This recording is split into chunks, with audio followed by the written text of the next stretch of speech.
Salam, selamat pagi jemaat yang terkasih dalam Kristus Yesus. Kita akan mendengarkan firman Tuhan pada pagi hari ini, hari Senin tanggal 18 September tahun 2023. Dan nas firman Tuhan buat kita tertulis dalam kitab Roma pasal 3 ayat 25, demikian firman Tuhan. Kristus Yesus telah ditentukan Allah menjadi jalan pendamaian karena iman dalam darahnya. Hal ini dibuatnya untuk menunjukkan keadilannya karena ia telah membiarkan dosa-dosa yang telah terjadi dahulu pada masa kesabarannya. Demikian firman Tuhan. Saudara-saudara yang terkasih dalam Kristus Yesus, dalam kehidupan yang kita jalanin ini, oleh karena dosa-dosa yang kita lakukan, kita sering sekali mengalami kerapuhan. Bahkan tidak hanya itu, kita juga mengalami kegagalan. Sebab itulah, oleh karena dosa-dosa yang kita lakukan, kita membutuhkan sosok seorang penyelamat, atau dalam nats ini, Paulus mengatakan kita membutuhkan jalan pendamaian antara kita dengan Allah, dan itu disebabkan oleh karena kejahatan dan dosa-dosa yang kita lakukan. Bapak, Ibu, dan jemaat yang terkasih dalam Kristus Yesus, ketika kita memerlukan pendamaian dalam hidup kita, dan pendamaian itu hanya kita dapat melalui Yesus Kristus, Putra Allah yang tunggal yang mati di kayu salib. Dan pendamaian yang dilakukannya itu adalah merupakan suatu anugerah yang tak terhingga bagi kita.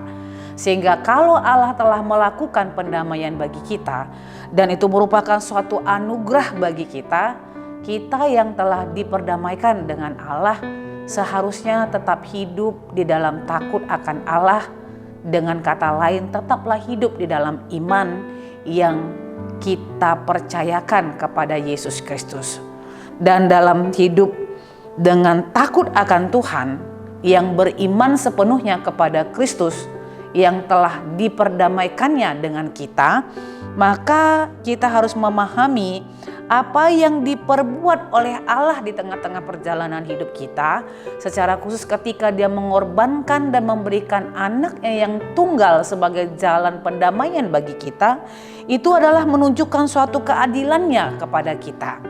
Dan keadilannya itu akan terus menerus akan berjalan di tengah-tengah kehidupan kita sebagai bukti kasih Allah yang tak terhingga yang telah diberikannya kepada kita.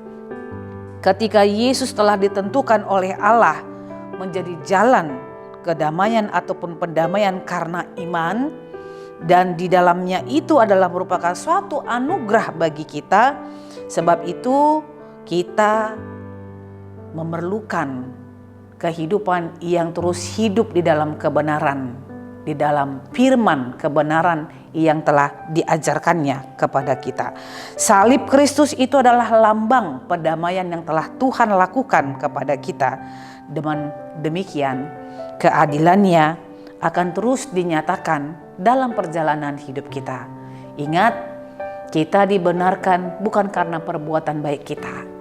Kita juga dibenarkan bukan karena melakukan hukum Taurat, tetapi kita dibenarkan oleh karena anugerah Tuhan semata, dan itu telah Dia lakukan melalui pendamaian yang telah Dia lakukan melalui putranya Yesus Kristus di kayu salib. Hargailah apa yang telah Tuhan lakukan untuk kita, karena itu tidak akan pernah terulang lagi dalam perjalanan hidup kita. Amin. Kita bersatu di dalam doa. Bapa yang terkasih, terima kasih buat sabda kebenaran firman Tuhan yang telah Engkau berikan kepada kami. Yesus Kristus adalah jalan pendamaian yang telah Engkau berikan. Dan itu merupakan bagaimana cara Tuhan, cara Allah menunjukkan keadilan-Mu bagi kami. Dan biarlah anugerah yang telah Tuhan berikan itu akan kami terima dengan iman kami yang hidup di dalam Kristus Yesus. Sehingga dalam seluruh kehidupan yang kami lakukan di tengah-tengah dunia ini, kami harus menunjukkan anugerah itu dengan tetap hidup dalam kebenaran firman Tuhan melalui iman percaya kami kepada Yesus Kristus yang telah menjadi jalan pendamaian bagi kami. Terpujilah Engkau di dalam Kristus Yesus. Kami berdoa dan memohon kepadamu. Anugerah Tuhan kita Yesus Kristus, kasih setia Allah Bapa, dan persekutuan Roh Kudus, itulah yang menyertai hidupmu hari ini, besok, dan sampai selama-lamanya. Amin.